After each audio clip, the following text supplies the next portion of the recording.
I found myself in a jail cell at 19 when Jesus spoke to me and he's like, Jack, you've been living life your way. That's why you're in this jail cell. If you live your life for me, I'm going to give you a brand new life.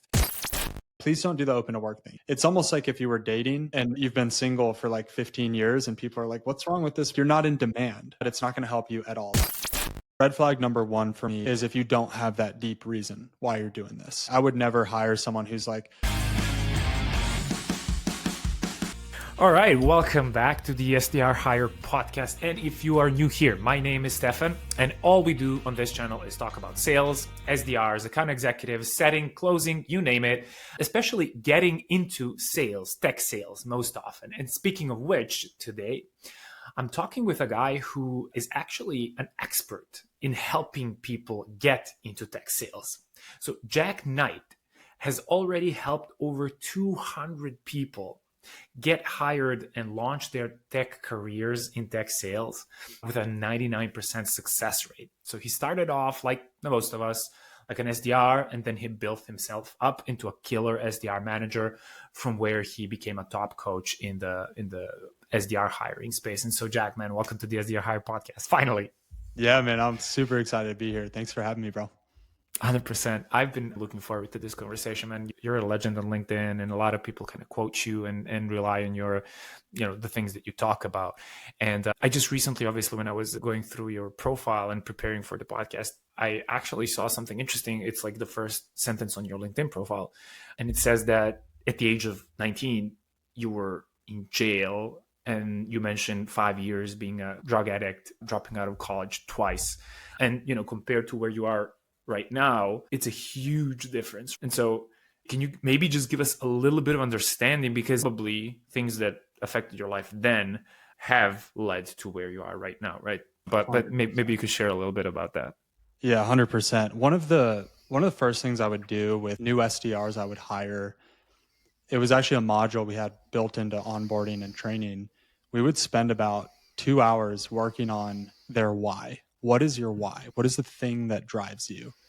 And the reason I'm bringing this up is because my life why was formed through the trials, the hardships, like going to jail, being a drug addict, like having gone through intense suffering and loss in my life has really shaped what drives me now, what my motivation is now. And so, yeah, I grew up in a military family.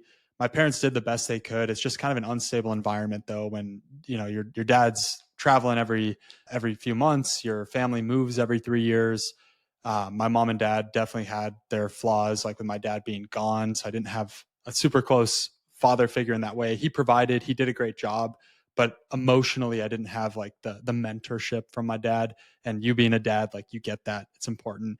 And then my mom, because we had instability in the home, she kind of leaned on alcohol to get through some of the hard times. So we had family growing up, but it wasn't a super functional family.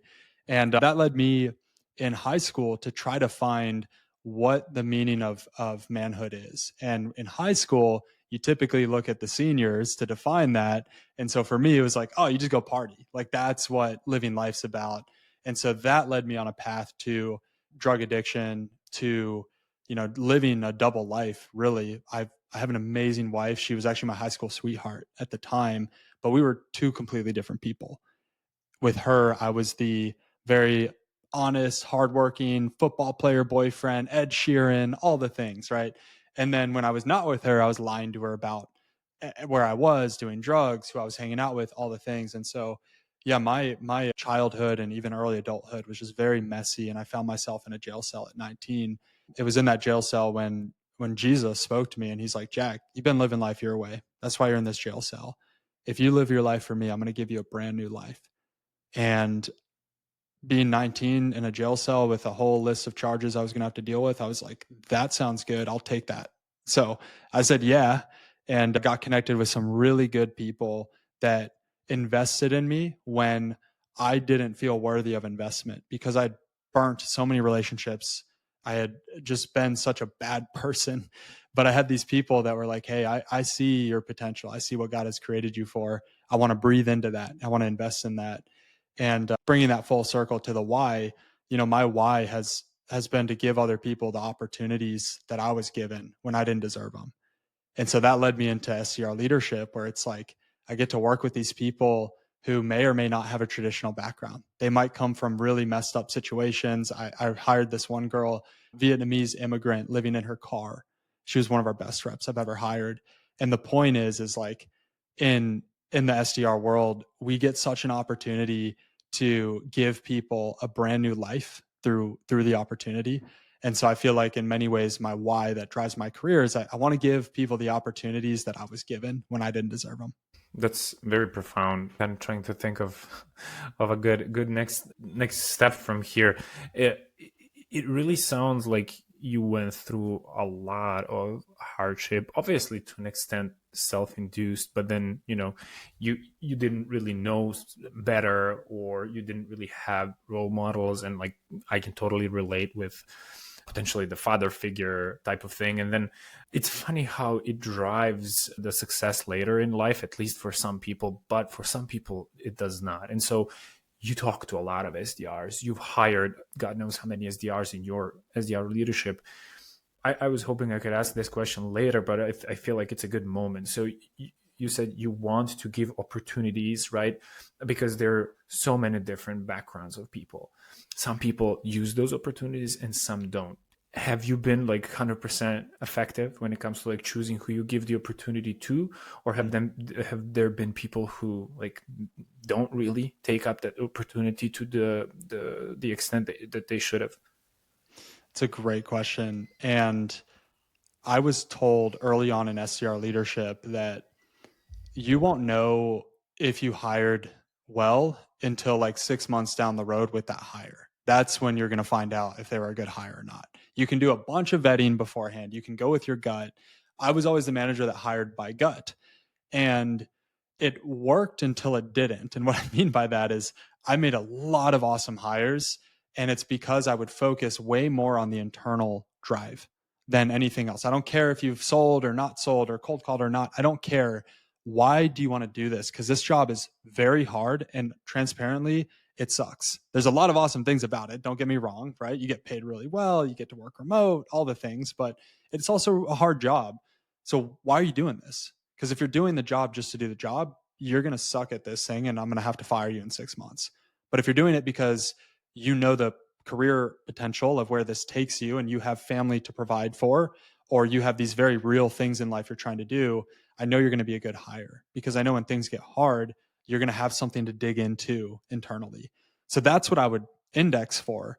And that typically led to great hires. I think if I were to put a percentage on it, 80 and 90% of my hires were super solid. The 10 to 20%, I knew they weren't going to be good hires, but they said the right things anyway, and I wanted to give them a chance. And that was always my issue and downfall as an SDR leader, is I was always so optimistic about people, and I just wanted to help them. Like, if I just give them this chance, it'll change their life. And it was me being too emotional, too optimistic, and not seeing some of the red flags that I should have seen. Being too romantic. I've been in that spot more than a few times. What in your experience, what are those red flags? Because salespeople that are like natural salespeople are sweet talkers. They know what to say naturally, intuitively, which leads even the best of us to potentially making bad decisions. But like, in your experience, what are those potential red flags? I think red flag number one for me is if you don't have that deep reason why you're doing this. Like, if you don't have the why, then you're not going to be able to do the what, and you're not going to do the how very well either. And so you need the why. But that was a obvious red flag for me. Like, I would never hire someone who's like, well, my friend told me about tech sales, and it's a great way to like work from home, and it sounds like a cool career.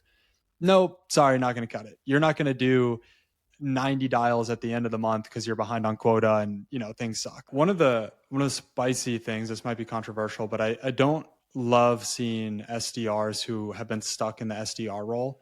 And I feel bad for them, because sometimes genuinely they've just had a bad run. The first company they went to, they got laid off. Second company, they just weren't able to hit quota.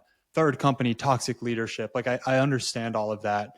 But if I've seen someone who's had a lot of experience as an SDR and they never promoted, or they haven't been able to transparently show me real numbers and attainment, I just know that they're going to do the same thing that they've done at the last companies. And that has happened every single time I felt that.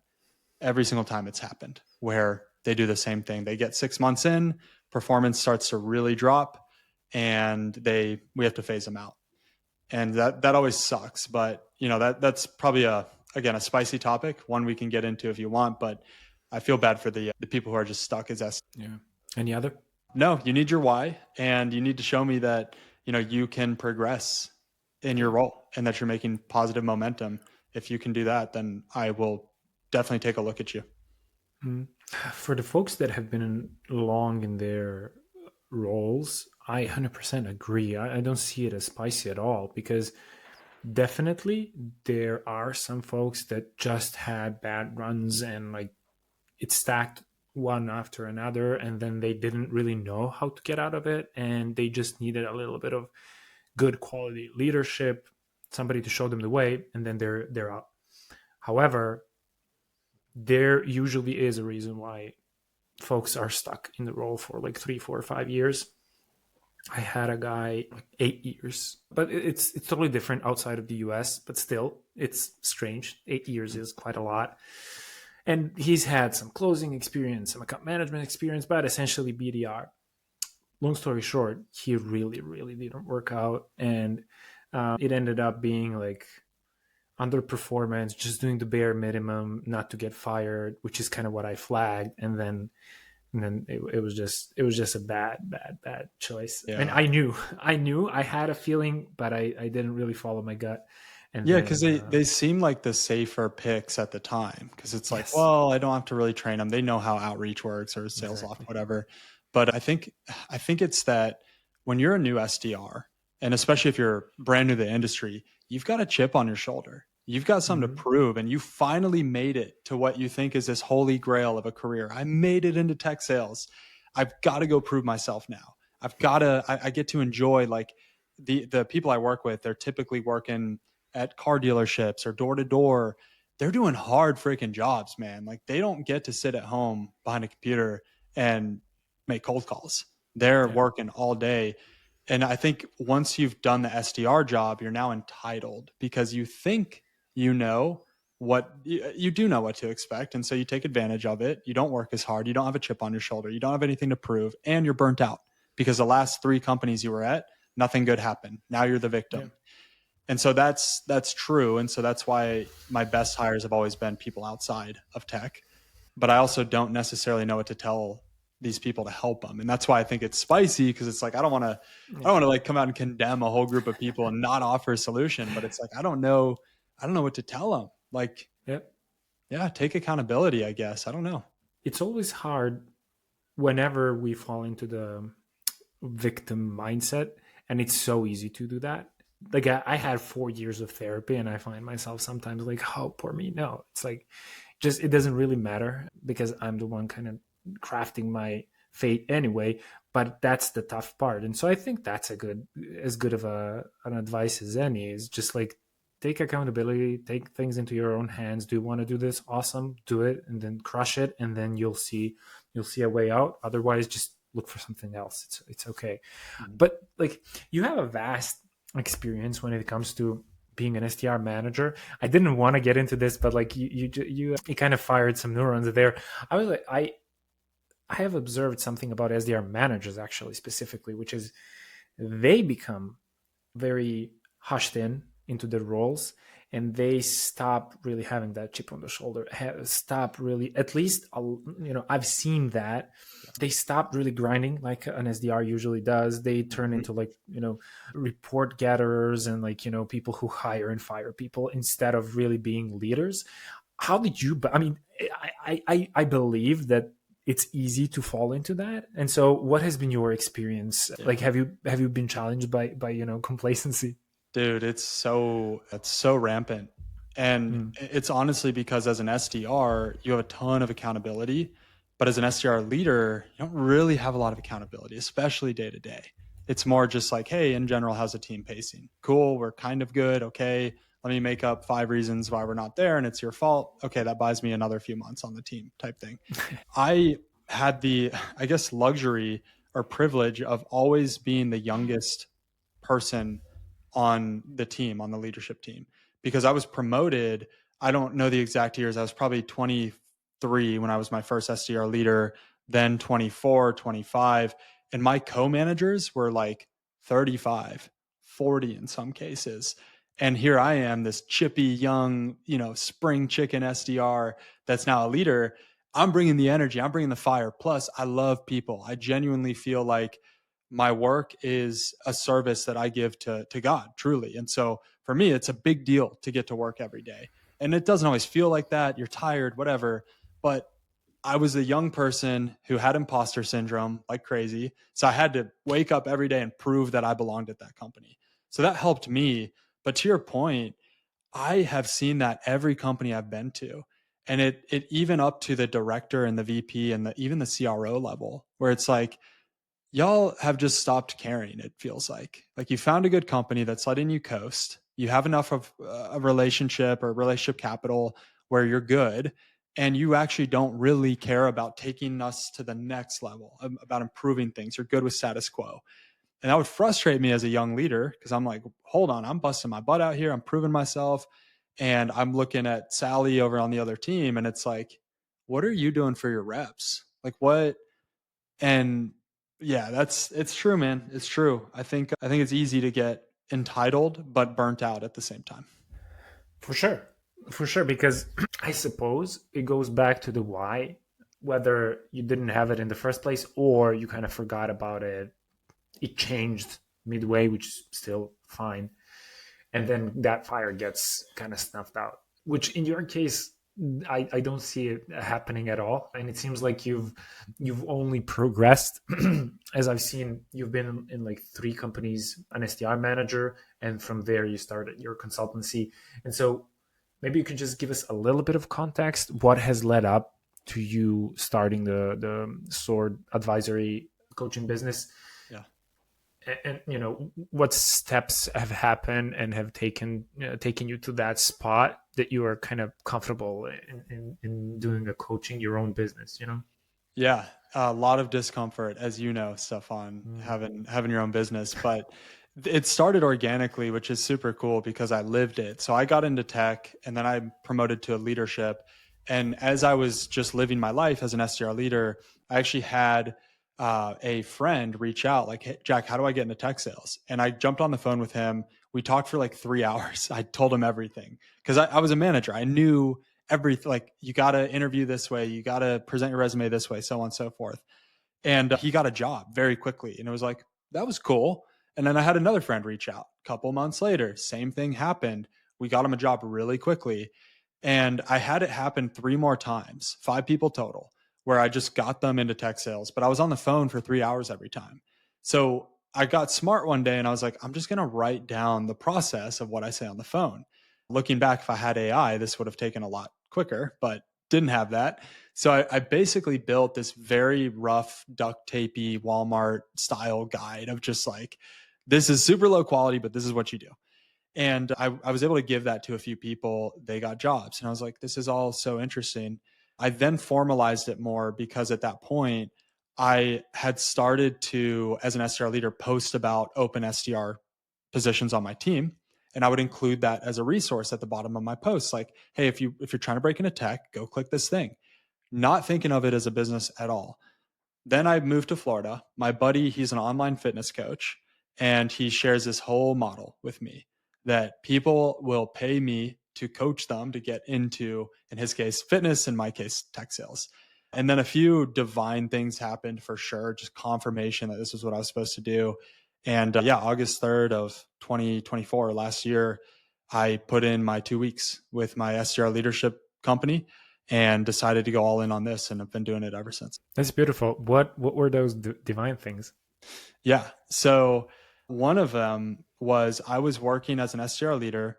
I was building this software business called Callblitz. It's a SaaS cold calling platform. And then I was kind of doing this on the side, just kind of helping people a little more intentionally. And I was just so burnt out. I would get off work almost every day and just go into my bedroom and just cry. Like, God, I'm so tired. I have no energy for any of this. I don't know what you want me to do though, because everything is on my plate and you're not taking anything off of it. And there's a Bible verse in John 15 that says that he'll cut off any branch that's not bearing fruit, and he'll prune any branch that is bearing fruit, that it might bear more fruit. So that was just like my everyday, like, God, cut off what doesn't belong. Like, take these businesses off my plate if you don't want me doing them. And circumstance through circumstance for Call Blitz, I had the best guy that could ever take over the company. If I had to dream it up and give it to you, he calls me out of nowhere one day and he's like, "Hey, I want to talk to you about Call Blitz." And I was like, "Dude, you don't even know what's happening right now." And now Ryan Reisert, he has taken over Call Blitz and he's running the go-to-market over there and he's doing a great job. For this business, I had so many financial wins work out where it was just like, there's a story in the Bible about Gideon, and Gideon is asking for proof that God said something. And basically he puts out this fleece outside and he's like, "All right, God, if this was you, when I wake up, the fleece should be wet, but the grass should be dry." And it happens. And then he's like, "Hold on, I'm going to do this again, but backwards. If the fleece is dry, but the grass is wet, I know it's you." So we call it like the fleece moment, where it's like, I asked God so many times, "God, if you want me to leave my job and go do this, then make this happen." I did that like 5 times, and each time it happened. The sixth time though, my fleece question for God was like, "If this person signs up for my coaching program, I know it's you. I'm all in." This is the sixth time, by the way, and the person didn't sign up. And right away, I threw my hands up. I'm like, "Nope, not doing it. It wasn't you." And God's like, "So this is how it's going to be. I give you 5 confirmations, clear as day, and you ask me for a sixth. I don't come through, and you question all of it, and you doubt me." And yeah, that's how it worked. So yeah, the actual business idea, like when the confirmation came, and I don't mean to get so spiritual on everyone. Like, this is genuinely where this stuff happened. So I just have to share it. I was in my closet praying, and I was just trying to like focus on God, and all these business ideas popped in my head about SWORD, about this business. I was like, "All right, God, sorry. Like, I'm just trying to focus on you. I don't want to think about business." Happens again, happens a third time. And then I was like, "Oh God, like, you're speaking to me. You want me to go do this stuff. It was the logo. It was the name. It was how I'm actually going to help people. It was what to charge, like all of these ideas being downloaded." And that was another big moment of like, "Okay, you're in this. Like, you want me to actually do this." So a lot more has happened since then, but yeah, it was divine for sure. Thanks for sharing that. It's really, like, this is the first time that I've had like a spiritual conversation on the podcast. It's not really, something people usually even share. Yeah. But, I saw that you're a very spiritual person on LinkedIn and you share a lot about it.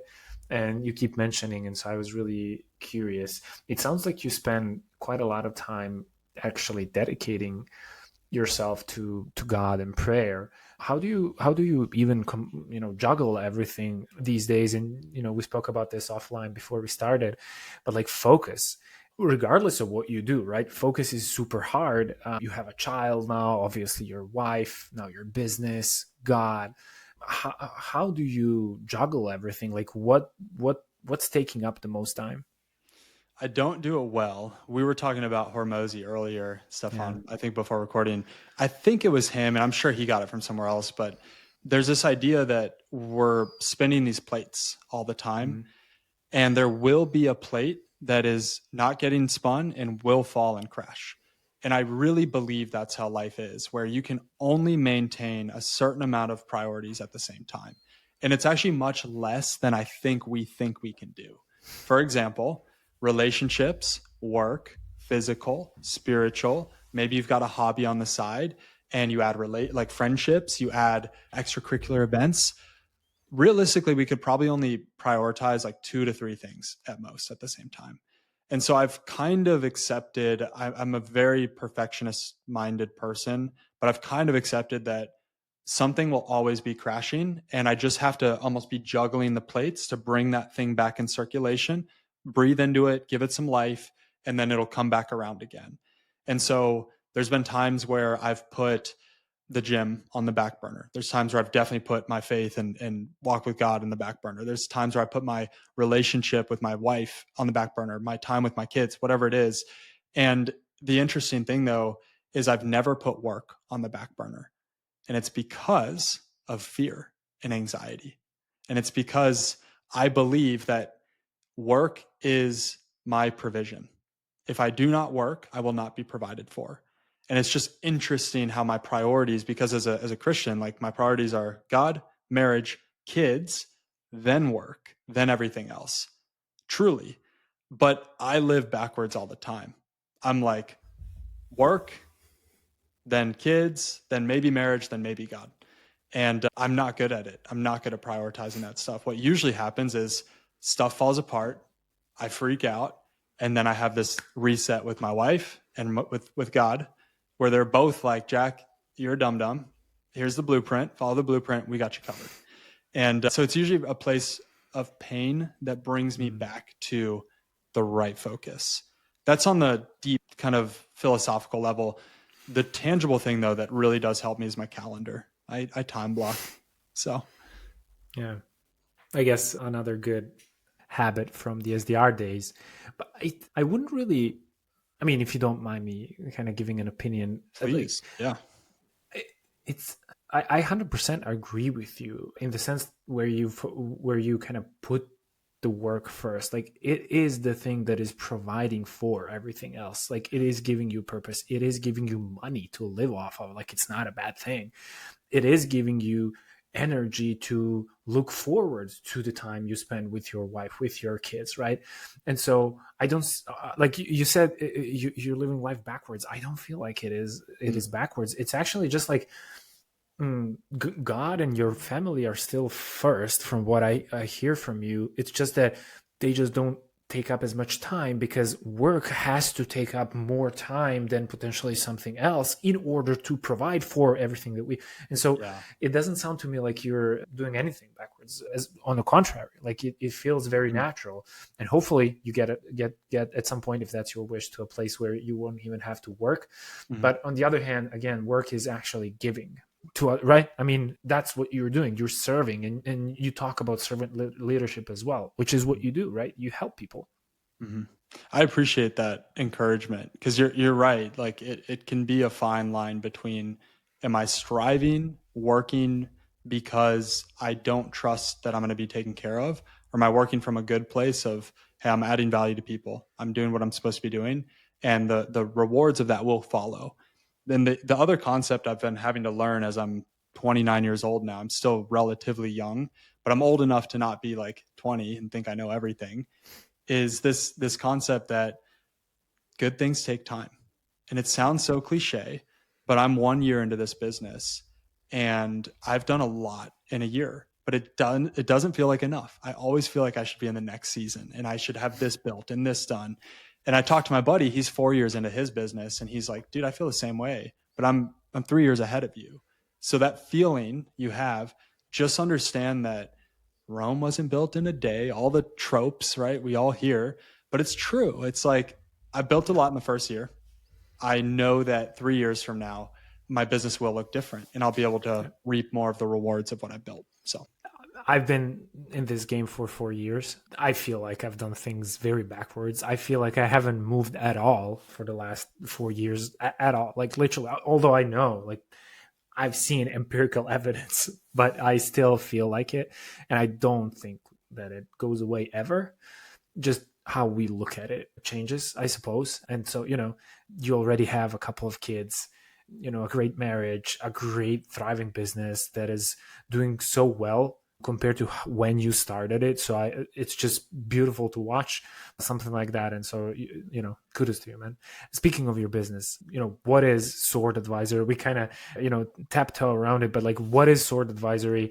Am I even pronouncing it properly? I'm sorry. I hope I am. Yeah, Sword Advisory, yeah. Which is such a freaking cool name. Like, I love it, especially obviously because your last name is Knight, but it's such a cool name. So what is Sword Advisory? What are you doing there? How are you helping people? Yeah, so I help people break into tech sales. It's very simple.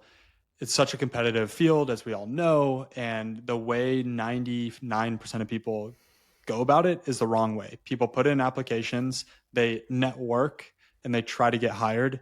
What people need to learn is how to do the job to get the job. That's the tagline. That's what I teach. So I teach people, here's how you go into Apollo. Here's how you make sequences. Here's how you cold call. Here's how you send videos to managers. Here's how you actually impress them to land interviews. Then here's how you interview the right way. Every step has its intricacies. They're going to have these assignments they give you. Here's how to do those. So it's a hand in hand, one-on-one coaching experience, all the way from I don't know what tech sales is, but I want to get in to I just signed an offer. Let's rock and roll. And yeah, the name comes from cutting through the noise, SWORD, and my last name's Knight. And I was trying to think of some kind of acronym, and I came up with sales will only reward discipline. SWORD. Sales will only reward discipline. And there's a Bible verse that says the word of God is sharper than any two-edged sword. And so I just felt like there's this like theme of we're helping people cut through the noise. We're helping people land jobs and change their lives forever. Very, very important topic, which I keep coming across more and more. And obviously we're in a similar space. I mostly help people by actually getting them hired as a recruiter rather than teaching them how to do it themselves. And I've been actually tempted to do something similar, which is I think how I came across yourself, because that's how I literally saw the business that I had an idea you already built. And it's such a no-brainer. These days, what I'm seeing, there's so much talent on the market. Companies, it's just for every job out there, there's probably 1,000, 5,000, 10,000 people who are just out there. And everybody, again, going back to what we discussed earlier, falling into that victim mindset, is like, I applied to 50 jobs and nobody would call me back. Why do you think why are you entitled to a callback? Why? What have you done to deserve? And that's just how the market is right now. There was a period of time where companies couldn't really fill roles, and that was a good time. Today, it's extremely hard for candidates. And so the mindset needs to change, right? So instead of being like, oh, I deserve this, it should be, oh, what are all of the things that I can do to secure this spot in this company? And so from what I understand, that's a part of the coaching that you provide, right? On one hand, you give them the fundamentals, and not saying that in a derogative way. You provide fundamentals for the SDR role, right? The initial skills and how to do specific things for the SDR role, and then how to actually assert themselves on specific jobs, right? Yep, precisely. I mean, every job that I've had growing up through high school, so on and so forth, I printed out a resume, even if it had like 2 things on it, because I was 16, and I dressed up nice and went in person and, hey, is the manager here? Yeah, they're in the back. Let me get them. Hey, manager, I wanted to come in person, shake your hand, introduce myself. I'm interested in the position. They're like, Exactly. oh, no one's done that. Yeah, you're hired. You know what I mean? Like, Yeah. why do we think that doesn't translate to tech sales? Yeah. I don't know. But yeah, precisely. We're teaching people how to do that. Yeah. Beautiful. Interesting thing, as I was kind of thinking through this for myself, I was like, I actually came to a realization. I've never been denied an interview for whichever role there probably have been some, but I can't really remember them. But I've always at least gotten an interview. And then I was like, okay, so what was I doing different? And it hit me. Like back then, today it's not enough, but back then I would actually, instead of just sending in my resume, right, or clicking apply, I would reach out to people on LinkedIn, connect with them, see who's in HR, see what the company was doing, right? What are some of the objectives that the company is trying to achieve, and actually understand the job description, right? Today, that's probably not enough. You probably teach people a lot more. I have some folks that I've literally similar to how you did. I helped them get land roles, which included cold calling the managers, sending them voice notes, videos, being persistent, finding a few decision makers, stuff like that. And so this is very it's crucial today. I don't know if this is the same in other jobs. I can assume it is, copywriting, HR, I don't know, probably it is. SDR, you just have to do it. And just like you said, do the job to actually land the job and show what kind of an SDR you will be when you land the job, right? You have an almost perfect score of helping people land their jobs. Have you had, like, what's that 0.01%? Like, did something happen? Did they not follow the instructions? What really stood in their way?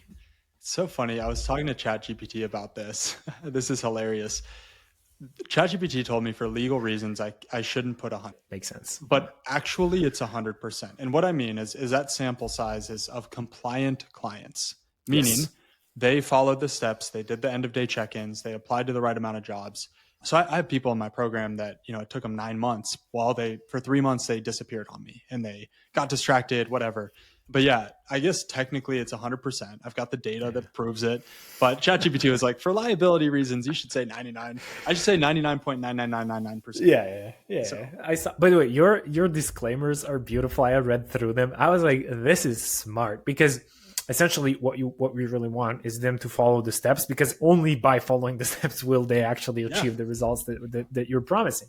Yeah. So I have a 90-day guarantee where if someone works with me and they don't get a job in 90 days, they get their money back. And it's because I know what I do works. If they do what I tell them to do. And I think that's kind of what you were just talking about. The market is so crowded now that seemingly it's hard to get a job, but the bar is so low. I mean, I just saw a post last week about a manager who got over 200 applicants.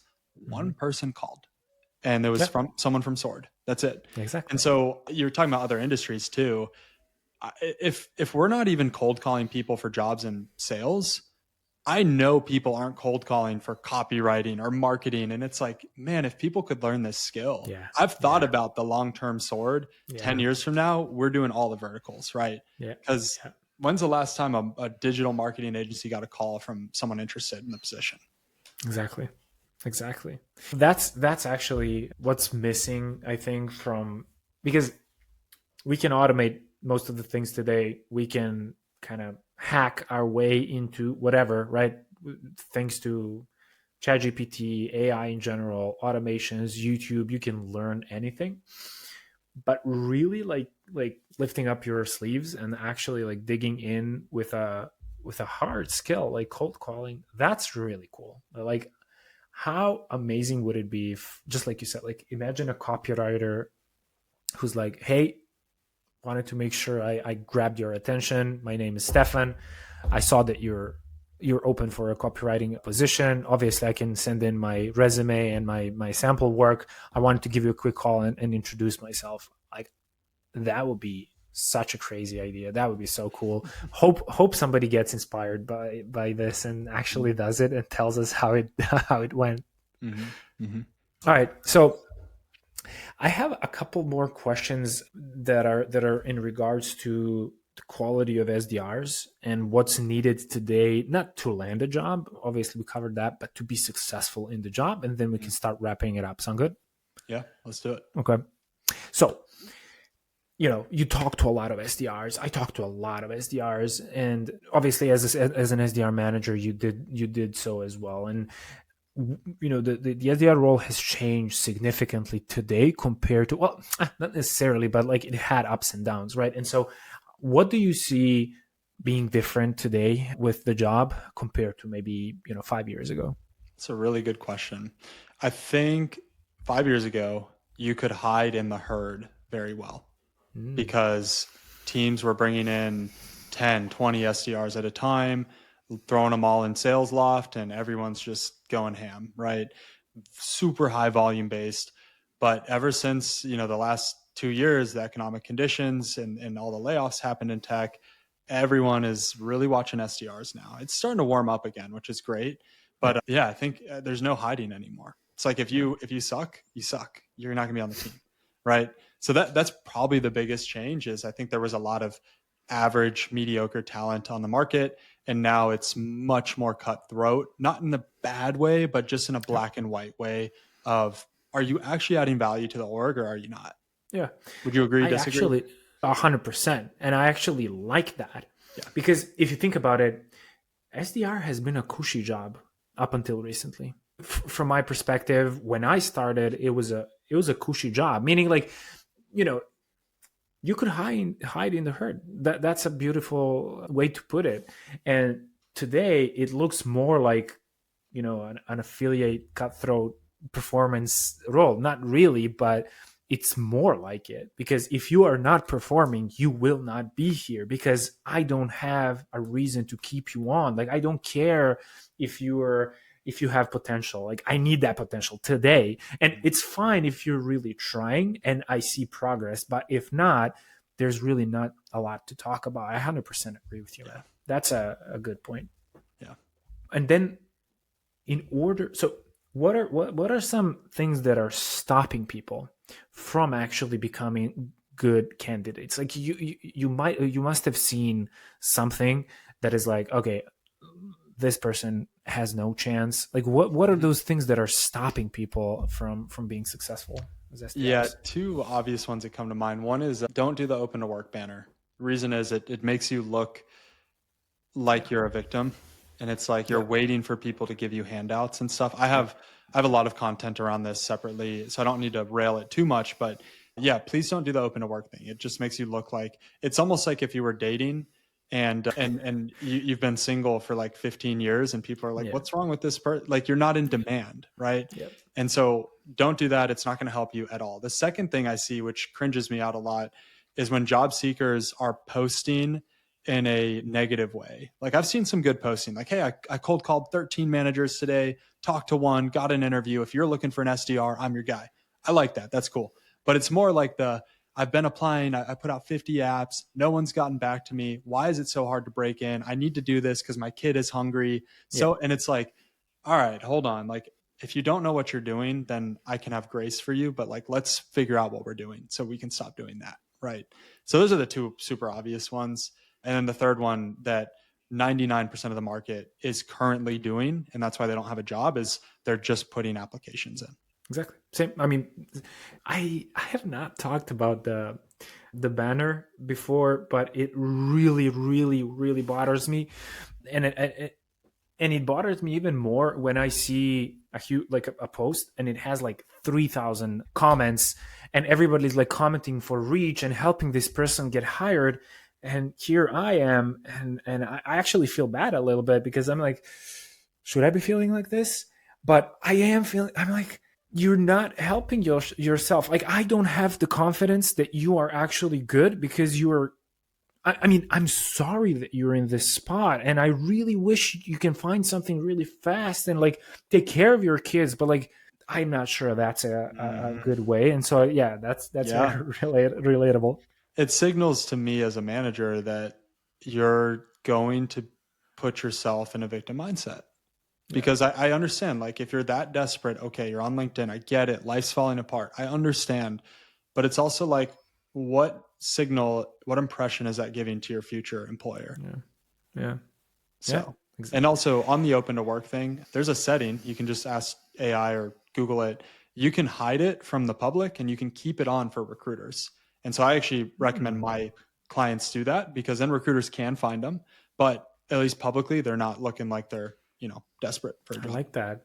I didn't know about that one. That's cool. All right. And so if I was an SDR, where could I find you? What should I do to apply? Do you accept everybody? Do you have any criteria? Like, what's going on? Yeah, we really try to help everyone we can. And so we have a few mechanisms of how we do that. We have a scholarship program within SWORD, so on and so forth. So if you're trying to get into tech, or if you're trying to make a move and you're already in tech, hit us up. We'll see if we can help you. We're very transparent. We're very honest and blunt with where we think you're at, what help you need. You can go on LinkedIn. I'm there, Jack Knight. If you're an Instagrammer, you like doom scrolling, you can go to Tech Sales Jack on Instagram or YouTube, and then just reach out. Like, we'll see if we can help you or not. So we'll be very blunt with you. Awesome. There you go, guys. So if you want to transition into tech sales, reach out to Jack. He's available on LinkedIn and Instagram. And dude, you're doing amazing things. I'm really glad we had this conversation. I wanna grab you for another couple of minutes, if that's okay, after we wrap up. But this was a very insightful conversation. It really moved me, especially with how deep your faith goes and how beautifully it like impacts your life. It's just always a pleasure to talk to a person like yourself, and obviously it's bearing fruit. So kudos to you, man. Like really, really, really amazing to hear and see such success, and moreover, how many people you've helped. And so hopefully that 200 number that I've been seeing for a while grows to like 3, 4, 500, 1,000, and beyond. That's the goal, man. Thank you for having me. I love what you're doing, man. You've helped a lot of people too. And it really means a lot that you've given me some of your time today. Appreciate you, man. All right. Take care.